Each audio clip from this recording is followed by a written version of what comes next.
Sistem Super Devouring. Bab 176 Kerja Sama.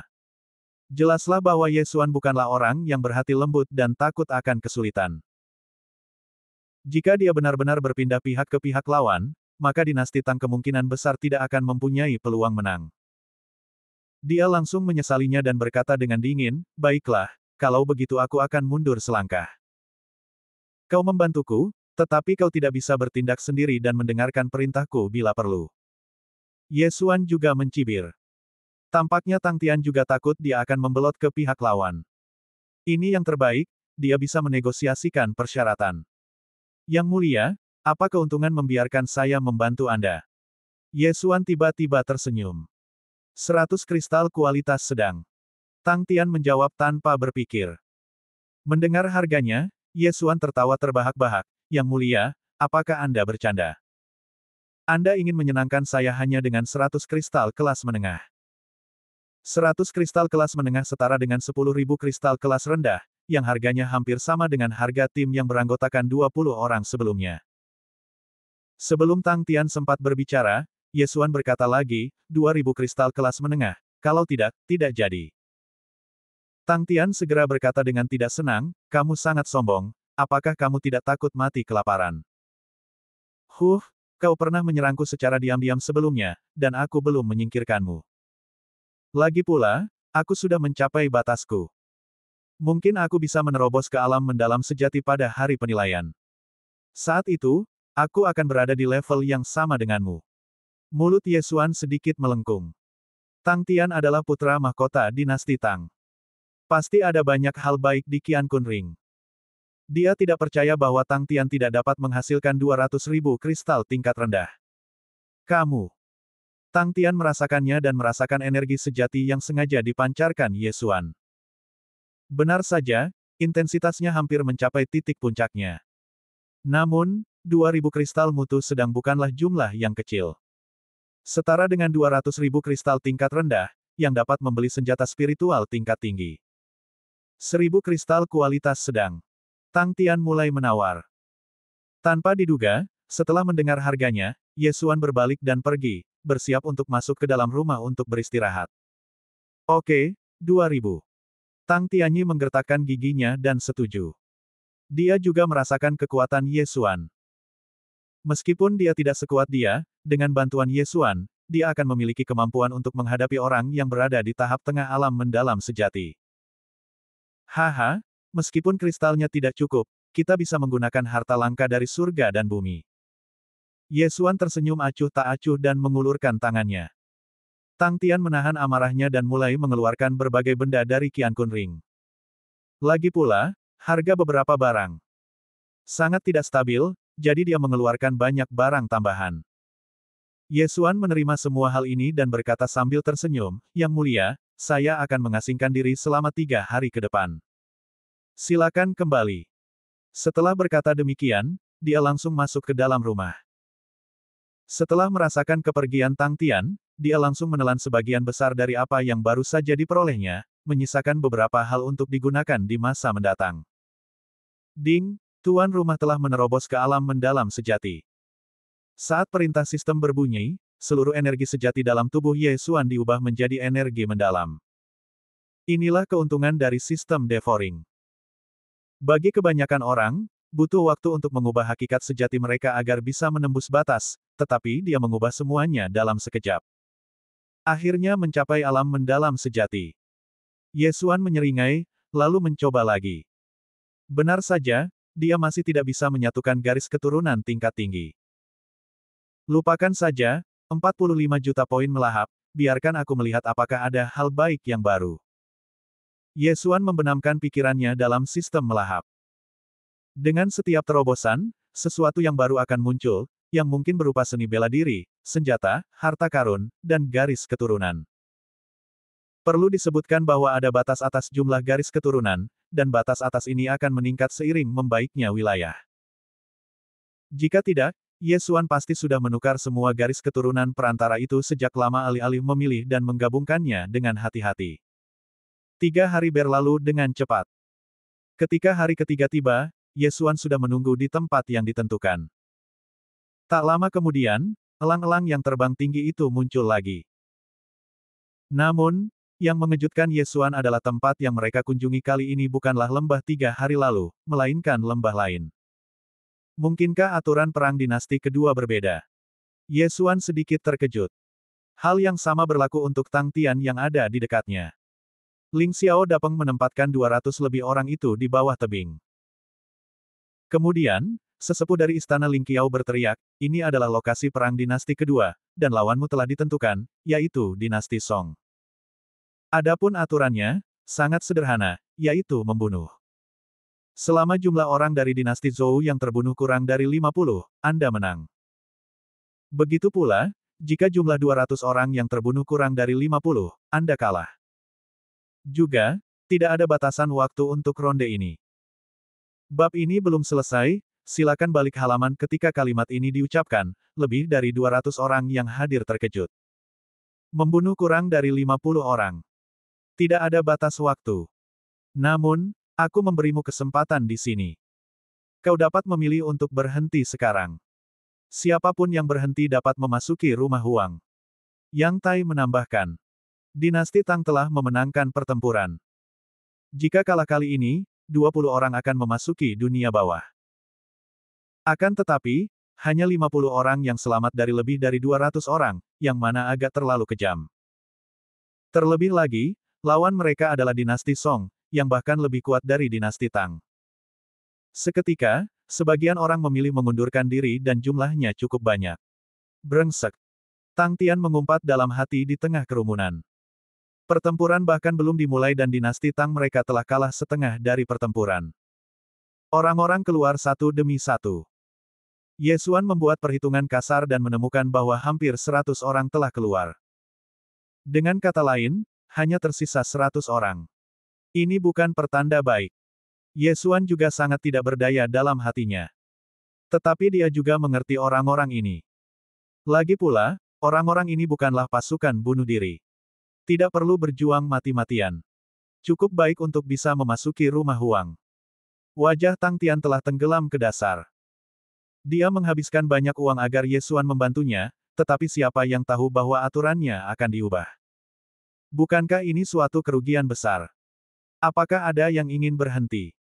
Kalau tidak, mari kita mulai. Yang Tai melihat sekeliling lagi, lalu membiarkan Ling Xiao Dapeng terbang. Perang dinasti kedua dimulai.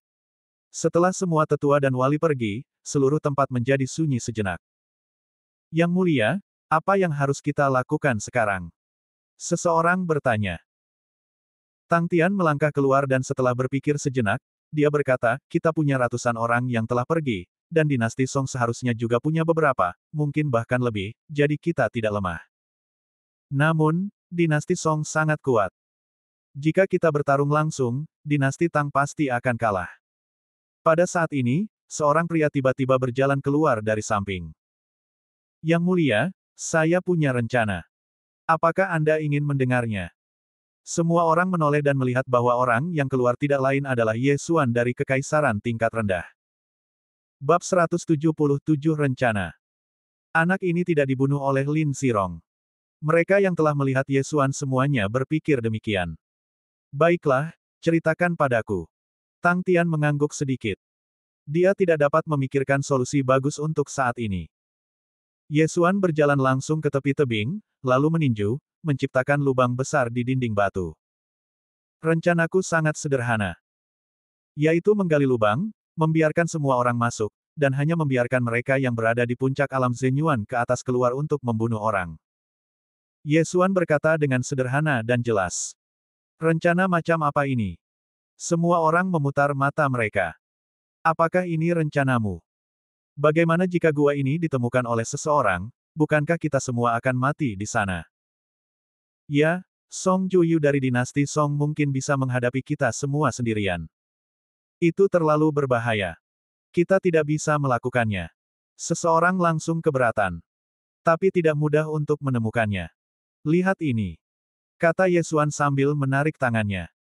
Lalu, lubang besar yang baru saja diledakkannya menghilang secara ajaib. Apa? Semua orang terkejut. Susunan ilusi. Tang Tian langsung bereaksi dan berseru. Ye Xuan tersenyum dan berkata, ya, itu adalah susunan ilusi. Seperti yang Anda lihat, selama kita memasang susunan ilusi di pintu masuk gua, selama tidak ada yang menyentuh dinding batu, umumnya tidak akan ditemukan. Bahkan jika ditemukan, selama orang yang datang bukan seorang master, dia akan dikepung oleh ratusan orang. Metode ini bisa dilakukan. Tang Tian setuju. Formasi ini cukup bagus. Bahkan aku tidak bisa melihat petunjuk apapun. Lagi pula, tempat ini berada di bawah tebing. Kebanyakan orang tidak akan tinggal di sini. Selama kita tidak membuat suara apapun, tidak akan ada yang menemukan kita. Baiklah, aku juga setuju. Seseorang langsung menyetujuinya. Kecepatan perubahan ekspresinya begitu cepat sehingga Ye Xuan tercengang. Pada saat itu, mereka mulai menggali gua, lebih dari 10 meter di atas tanah. Tidak hanya itu, mereka juga menggali beberapa gua cadangan dan meninggalkan rute mundur bagi diri mereka sendiri sehingga jika ada yang menemukan mereka, mereka dapat mengungsi dari belakang. Butuh waktu 2 jam untuk membuat 6 gua lagi di tebing. Orang-orang ini semua memiliki cincin Qiankun, jadi mereka mengumpulkan semua batu yang telah mereka pahat dan tidak meninggalkan apapun. Kemudian, Ye Xuan mendirikan menara Fatamorgana di keenam gua ini satu persatu, yang memantulkan cahaya dari dinding batu di tempat lain. Setelah Perang Dinasti, hanya ada 4 orang di puncak alam Zenyuan yang tersisa di dinasti Tang. Bab ini belum selesai, silakan balik halaman ini termasuk 2 pengawal Tang Tian. Termasuk Tang Tian dan Ye Xuan, hanya ada 6 orang. Setelah menyelesaikan yang lainnya, mereka berenam langsung pergi. Tidak ada batasan waktu untuk perang dinasti kedua ini, jadi mereka bisa santai saja. Mereka baru saja menghabiskan lebih dari 2 jam menggali gua. Saya kira dinasti Song juga sudah mulai mengambil tindakan. Mereka berenam bergerak hati-hati melewati hutan, sangat waspada. Selama periode ini, Ye Xuan juga mempelajari beberapa hal tentang dinasti Song dari Tang Tian. Selama periode ini, dinasti Song memiliki 2 orang jenius yang luar biasa, yang satu bernama Song Jueji dan lainnya bernama Song Caijing. Song Jue merupakan putra mahkota dinasti Song, sementara Song Caijing adalah seorang putri. Sepasang saudara kandung ini sangat berbakat. Song Caijing yang berusia 17 tahun berada di alam mendalam sejati seperti Tang Tian, sementara Song Juebu, yang 1 tahun lebih tua dari Song Caijing, sudah berada di tahap tengah alam mendalam sejati. Tang Tian memperkirakan bahwa jika keenam orang ini bertemu Song Juejian dan Song Caijing pada saat yang sama, mereka mungkin akan berbalik dan melarikan diri. Oleh karena itu, mereka hanya bisa berdoa agar mereka tidak bertemu kedua orang itu di waktu yang bersamaan, jika tidak, mereka akan berada dalam masalah. Mereka berjalan lebih dari 2 jam. Meskipun lembah ini jauh lebih kecil dari yang sebelumnya, tidak mudah untuk bertemu orang. Tepat pada saat ini, ada tim yang beranggotakan sekitar 30 orang di depan. Ye Xuan tiba-tiba berhenti. Lihat saja dulu, jangan melakukan apapun. Tang Tian memberi perintah. Meskipun penglihatan Ye Xuan luar biasa, ia mengandalkan darah Zubat untuk merasakan bahwa 30 orang ini berjarak sekitar 400 meter darinya. Mereka bersembunyi di sini, menunggu pihak lain lewat. 400 meter. 300 meter. 200 meter. 100 meter. Mereka berenam menahan napas, menunggu perintah Tang Tian. Jangan lakukan apapun dulu. Tunggu mereka lewat dan lihat apakah ada yang mengikuti mereka. Tang Tian berkata dengan suara rendah. Ye Xuan mengangguk sedikit. Dia harus mengakui bahwa Tang Tian masih punya otak. Meskipun 30 lebih orang ini tersebar, mereka tetap tertib dan sangat berhati-hati, berusaha untuk tidak membuat keributan. Jika Ye Xuan tidak memiliki posisi ultrasonik, akan sulit menemukannya. Tidak ada seorang pun yang mengikuti. Ye Xuan mengingatkan. Baiklah, mari kita lakukan. Tang Tian berteriak pelan, lalu dia menyerbu keluar bagaikan seekor citah. Hampir pada saat yang sama, Ye Xuan dan 4 orang lainnya. Bab ini belum selesai, silakan balik halaman, juga bergegas keluar. 2 orang di alam mendalam sejati dan 4 orang di puncak alam Yuan sejati, kombinasi seperti itu pasti dapat membunuh ke-30 orang ini dalam waktu 5 detik. Swiss, Swiss, Swiss. Jejak kaki mereka juga ditemukan oleh sekelompok orang di depan. Ada musuh. Seseorang berteriak. Akan tetapi, sebelum kata-kata itu sempat terucap, Tang Tian dan Ye Xuan sudah menyerbu ke tengah kerumunan. Satu kata tebasan cahaya spiritual. Tangan Buddha. Sejak esensi sejati Ye Xuan diubah menjadi energi yang mendalam, kekuatan serangannya telah meningkat pesat. Selama lawan tidak berada di alam mendalam sejati, dia akan langsung tumbang. Mereka berdua langsung mengacaukan formasi lawan, dan kemudian 4 master puncak alam Yuan sejati bergabung dalam pertempuran. Hanya dalam 5 detik, tim yang beranggotakan lebih dari 30 orang ini musnah. Taruh tubuh semua orang ke dalam Qian Kun Ring. Setelah memastikan tidak ada yang melarikan diri, Tang Tian juga berkata. Setelah mendengar ini, Ye Xuan menyadari betapa bodohnya dia sebelumnya. Meskipun sistem pelahap tidak dapat melahap mayat manusia, juga tidak dapat menyimpan mayat manusia ke dalam ruang pelahap, namun cincin Qian Kun mampu. Sayangnya, Ye Xuan tidak mengetahuinya saat dia membunuh Lin Zirong, dan baru memahaminya sekarang. Pada saat itu, dia melepaskan cincin Qian Kun milik orang-orang tersebut, lalu memasukkan tubuh mereka ke dalam cincin Qian Kun untuk mencegah tubuh mereka ditemukan oleh orang lain. Hanya 10 detik dari awal sampai sekarang, 30 orang dalam 10 detik. Jika hal ini terjadi beberapa kali lagi, itu akan menjadi luar biasa. Sebelum berangkat, mereka telah sepakat bahwa siapapun yang membunuh orang tersebut akan memiliki cincin Qian Kun, jadi tidak perlu khawatir tentang masalah distribusi. Baiklah, mari kita terus maju. Tang Tian melihat sekeliling dan berkata. Dia merasa sedikit kesakitan sebelumnya, tetapi sekarang tampaknya Ye Xuan pasti sepadan dengan harganya. Yang terakhir tidak hanya tahu cara mengatur formasi dan memberinya nasihat, tetapi dia juga bisa melihat musuh dari jarak ratusan meter. Kadang-kadang, satu orang benar-benar dapat menentukan hasil perang.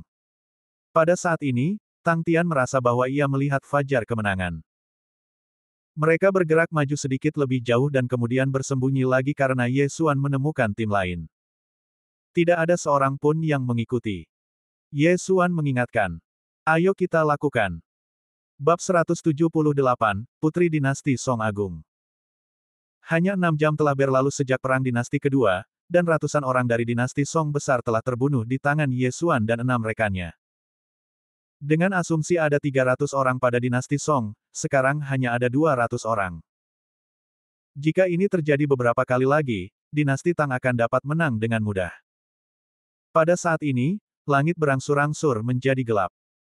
Di suatu tempat di hutan, Tang Tian dan 6 lainnya bersembunyi di semak-semak.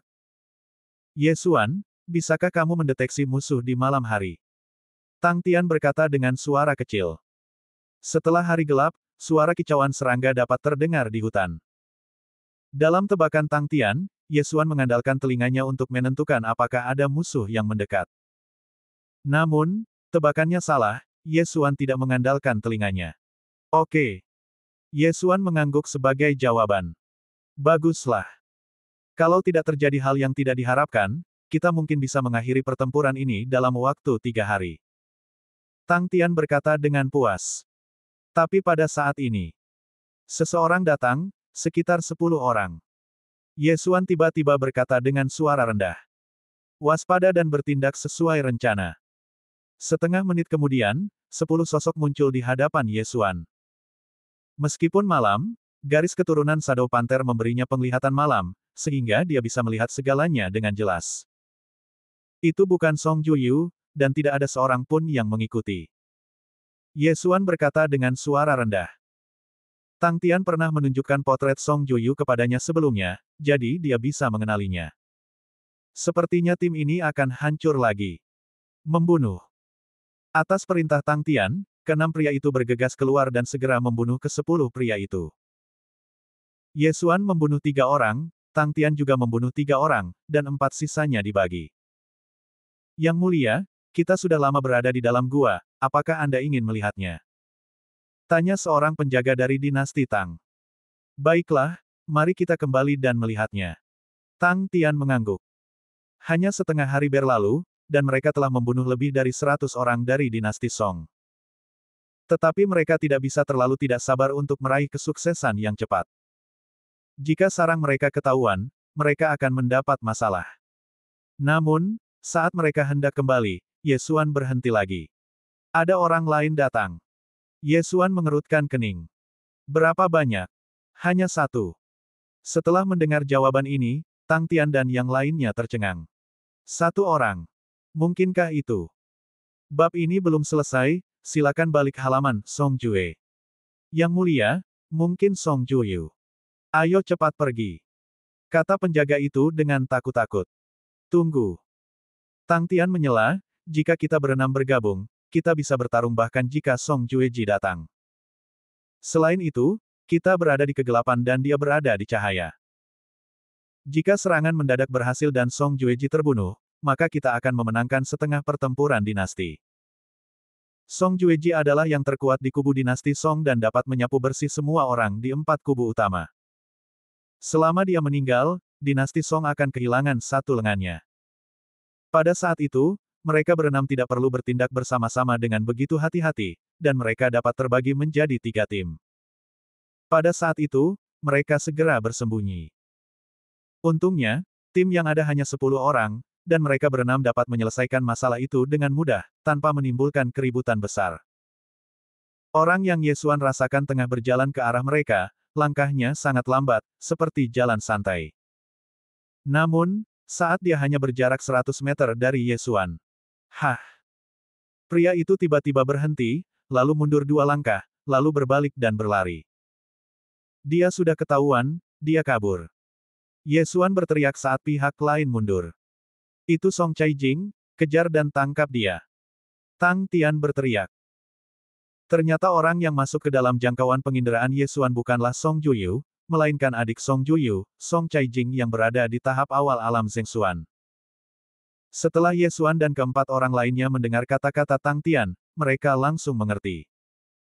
Dengan kekuatan mereka, seharusnya tidak menjadi masalah besar untuk menangkap Song Caijing. Selama mereka berhasil, mereka dapat mengancam Song Jue. Namun, Song Caijing juga seorang putri dari dinasti Song, dan statusnya tidak lebih buruk dari Tang Tian. Bagaimana mungkin dia tidak punya cara untuk menyelamatkan hidupnya? Kecepatannya sungguh cepat, ini pasti seni bela diri spiritual tingkat atas. Hati Yesuan bergetar. Dia merasa Song Caijing sudah berada 300 meter darinya. Jika butuh 1 atau 2 detik lagi, dia mungkin akan keluar dari lingkaran penginderaannya. Song Caijing adalah kunci kemenangan. Pada saat itu, Yesuan mengeluarkan busur pemburu bintang. Serang target dari jarak 100 langkah. Meskipun dia tidak dapat mengejarnya, anak panah itu lebih cepat daripada larinya. Dia bisa mengganggu rute pelarian Song Caijing dan membiarkan Tang Tian, yang juga memiliki seni bela diri spiritual tingkat atas, mengejarnya. Serangkaian anak panah spiritual langsung menembus batang pohon setipis kertas dan melesat di depan Putri Song, menyebabkannya dalam masalah besar. Bagus sekali. Tang Tian memuji dengan keras dan mengikuti Song Caijing dari dekat. Bab ini belum selesai, silakan balik halamannya. Song Caijing diganggu oleh busur dan anak panah Yesuan, kecepatannya melambat drastis, dan segera jaraknya ditutup oleh Tang Tian. Pada saat yang sama, dia juga mengenali Tang Tianlai. Tang Tian, apakah itu kamu? Suara yang jernih dan indah terdengar. Song Caijing, kau tidak bisa melarikan diri, menyerah saja. Tang Tian berteriak. Jangan coba-coba berpikir. Kalau kamu punya nyali, ikut saja aku. Kakakku pasti akan membunuhmu. Song Caijing berkata dengan marah. Dia tidak bodoh dan tahu bahwa Tang Tian ingin menangkapnya untuk mengancam Song Jue. Anda tidak bisa menipu saya dengan trik ini. Tang Tian tidak peduli sama sekali. Dia yakin bahwa Song Juecai dan Song Caijing pasti bertindak secara terpisah. Kalau begitu ikuti saja aku. Tatapan licik terpancar di mata Song Caijing. Tetapi kemudian dia menyadari bahayanya. Demi menghindari anak panah Yesuan, dia membuang banyak waktu, sehingga Tang Tian makin dekat dengannya. Orang yang menembakku dari belakang itu, aku akan mengingatmu. Jangan sampai aku menangkapmu, atau aku akan membunuhmu. Song Caijing sangat marah. Dia segera mengumpulkan energi misterius dalam tubuhnya di tenggorokannya dan berteriak keras. Seluruh hutan bergema dengan suaranya. Tidak bagus. Wajah Tang Tian berubah.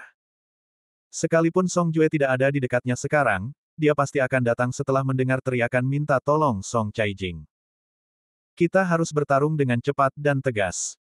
Tepat pada saat ini. Desir. Cahaya dingin menyambar dan menyentuh betis Song Caijing, menyebabkan dia kehilangan keseimbangan. Kesempatan yang luar biasa. Mata Tang Tian berbinar dan dia mengambil kesempatan untuk menutup jarak. Anak panah yang ditembakkan Ye Xuan tadi juga tidak sengaja, namun kebetulan saja menggores kulit Song Caijing. Namun, hal ini menyebabkan Song Caijing berhasil ditangkap oleh Tang Tian. Song Caijing, menyerahlah. Tang Tian berjalan keluar dari bayang-bayang dan menatap sosok menawan di depannya. Song Caijing mendengus dingin, jangan coba-coba mengancam saudaraku. Bahkan jika aku mati, aku tidak akan pernah membiarkanmu berhasil. Kalau begitu berhentilah bicara omong kosong dan tunjukkan kekuatanmu yang sebenarnya dengan tanganmu. Tang Tian tidak berkata apa-apa dan menyerbu maju sambil menghunus pedang di tangan. Song Caijing juga tahu bahwa dia tidak bisa melarikan diri dan hanya bisa bertarung secara pasif. Dua kekuatan alam mendalam sejati terlibat dalam pertempuran sengit.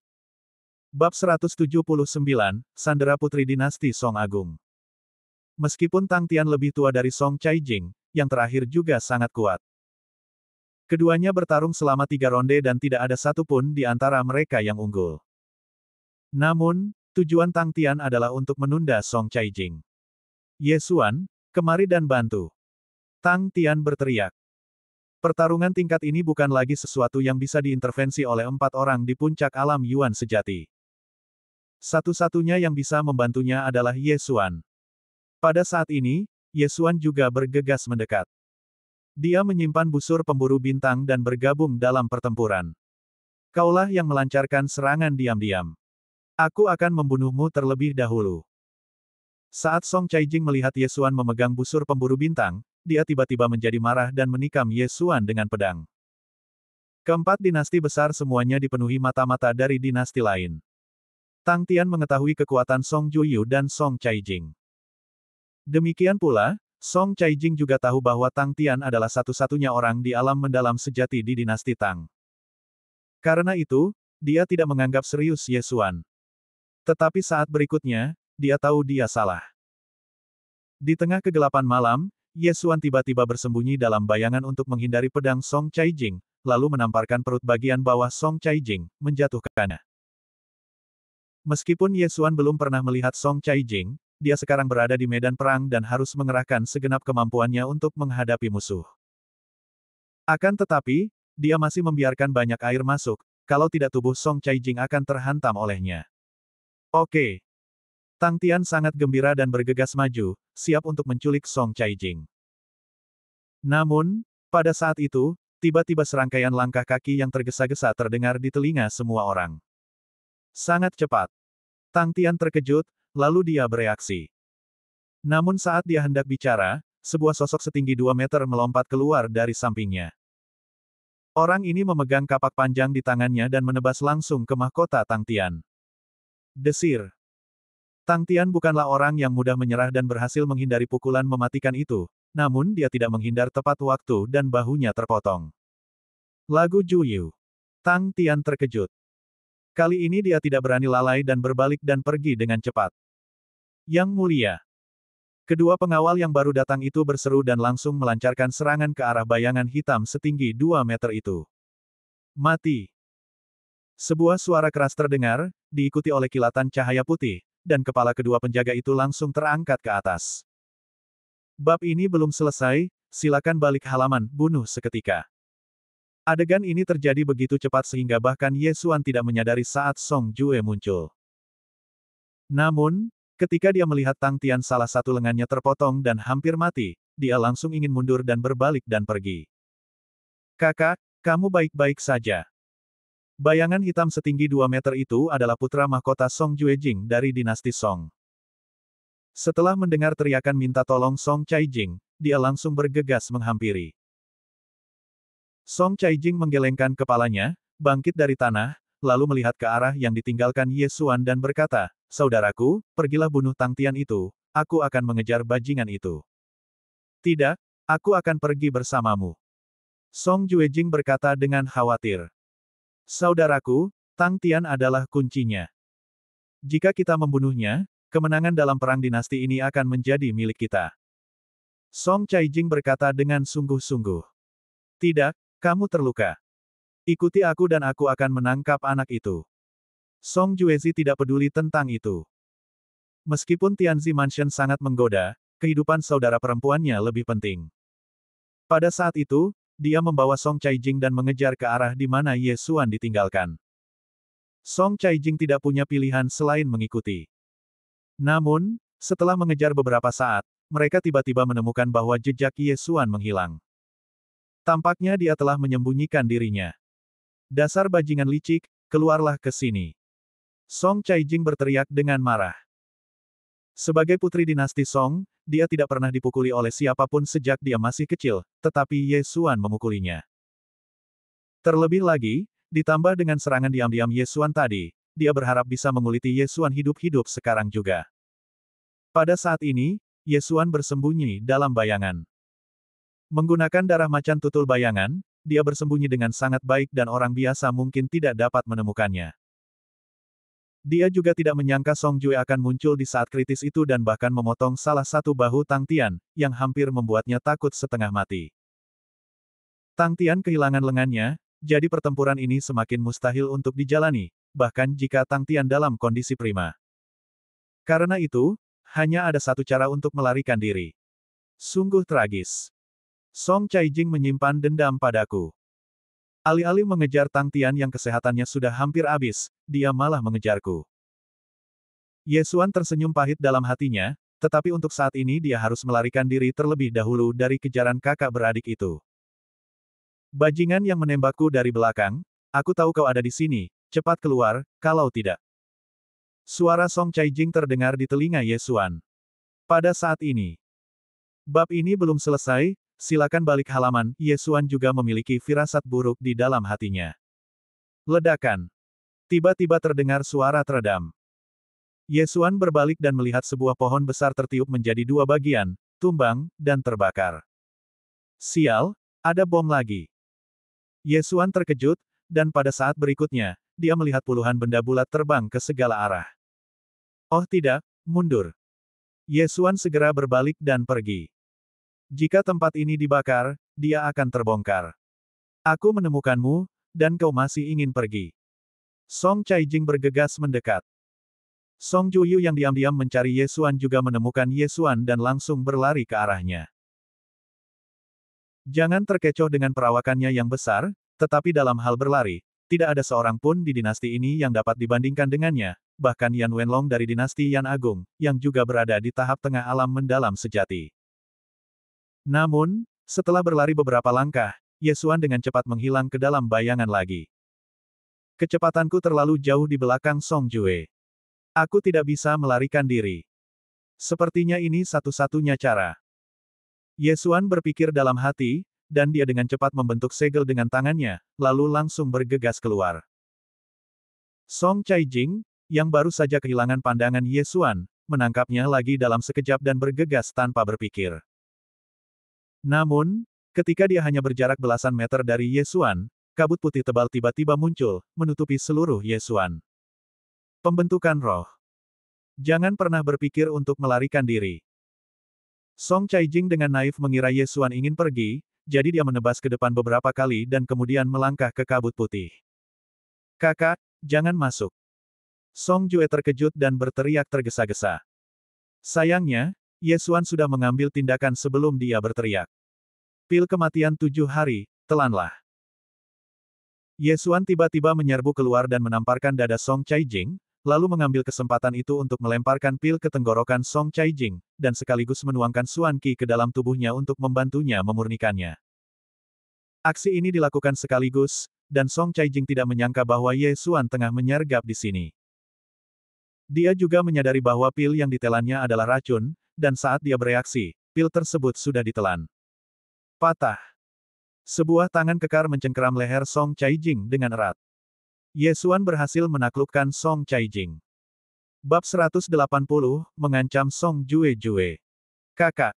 Song Jue datang terlambat. Ketika dia tiba, dia melihat Song Caijing telah ditangkap oleh Ye Xuan di leher.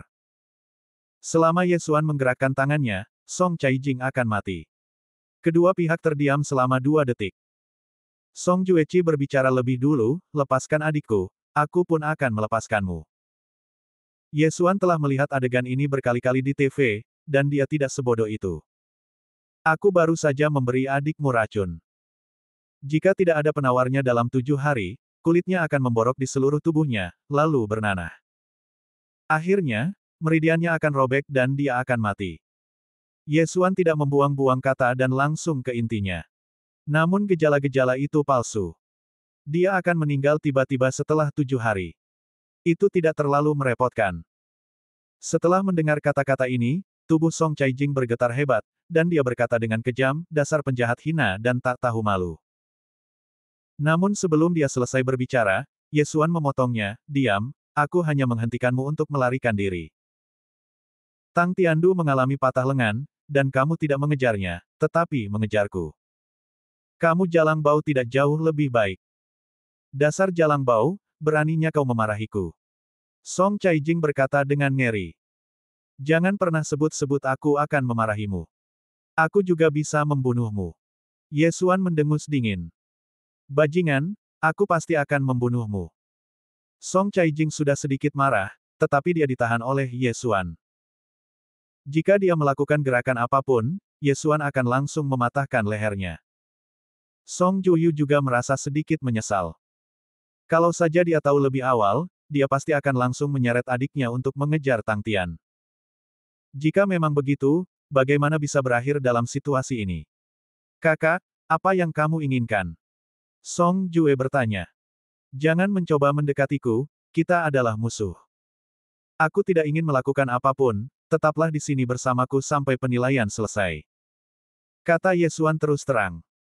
Tidak, saudaraku, jangan khawatirkan aku, bunuh bajingan ini. Sebelum Song Jueji bisa berbicara, Song Caijing mengatakannya secara langsung, tetapi sebelum dia selesai berbicara, Ye Xuan mencubit tangannya, membuatnya tidak bisa berkata-kata. Aku sedang berbicara dengan saudaramu. Diamlah, bocah. Aku akan mencekikmu jika kau terus berbicara. Bagaimanapun, aku hanyalah orang dari kerajaan tingkat rendah. Mati bersama putri dinasti Song adalah hal yang pantas. Ye Xuan tampak siap bertarung sampai mati. Jangan. Song Jue-Jue buru-buru menghentikannya. Apakah Anda setuju dengan ini? Ye Xuan menyipitkan matanya. Song Caijing ingin berbicara, tetapi Ye Xuan mengunci tenggorokannya, jadi dia hanya bisa merintih. Song Jue-Jue menatap adiknya dan mengangguk langsung, baiklah, aku akan menunggu di sini sampai penilaian selesai. Aku harap kamu bisa menepati janjimu. Jangan khawatir, aku juga tidak ingin membunuhnya. Jika dia mati, dinasti Songmu pasti akan membalas dengan gila-gilaan, dan aku tidak tahan.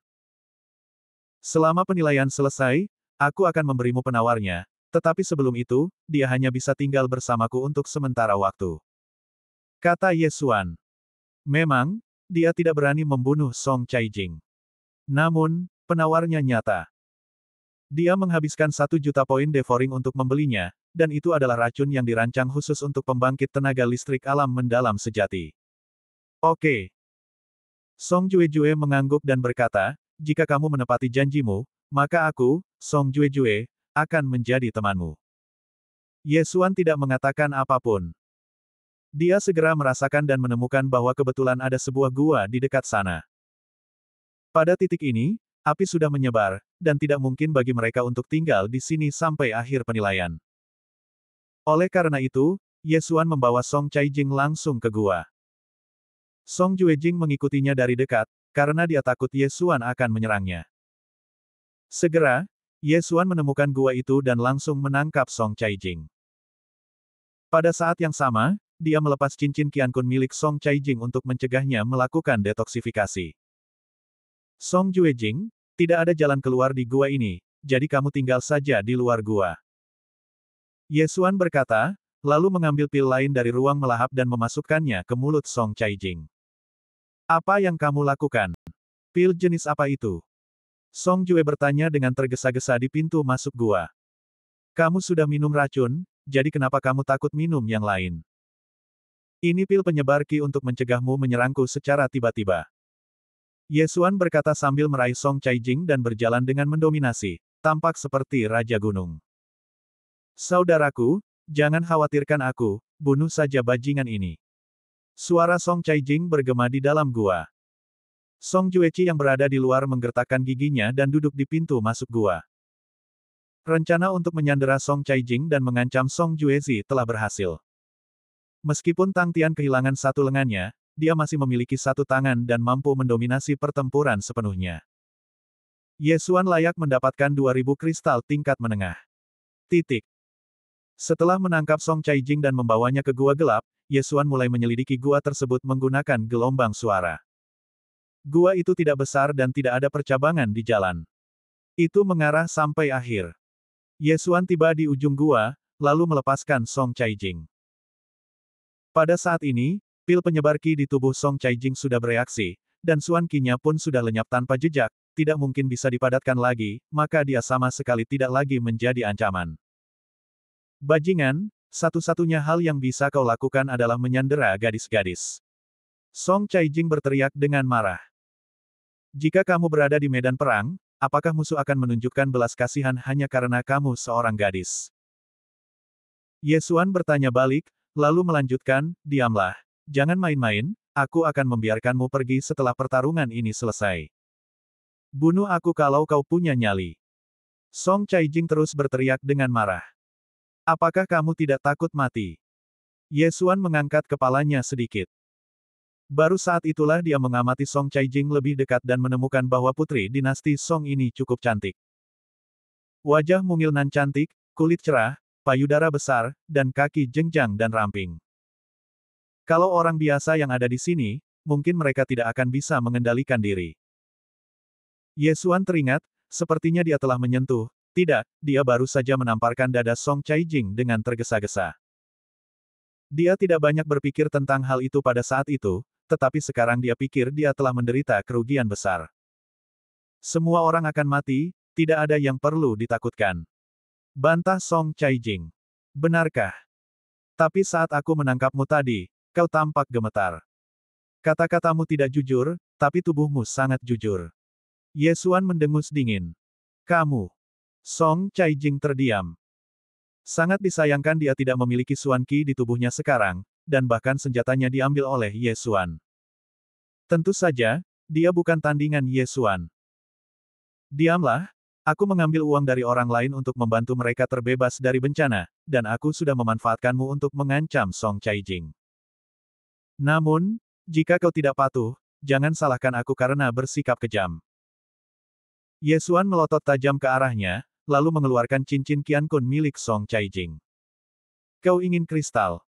Aku akan memberikannya padamu jika kau membiarkanku pergi. Song Caijing berkata dengan mata berbinar. Ye Xuan hampir tertawa terbahak-bahak. Dia menjabat cincin Qiankun di tangannya dan berkata sambil tersenyum, aku punya semua cincin Qiankun milikmu. Bahkan jika itu milik saudaramu, aku bisa mengambilnya. Di mana kamu mendapatkan kristal itu? Song Caijing terdiam sejenak, dan tiba-tiba teringat bahwa tidak banyak barang di dalam cincin Qiankun miliknya.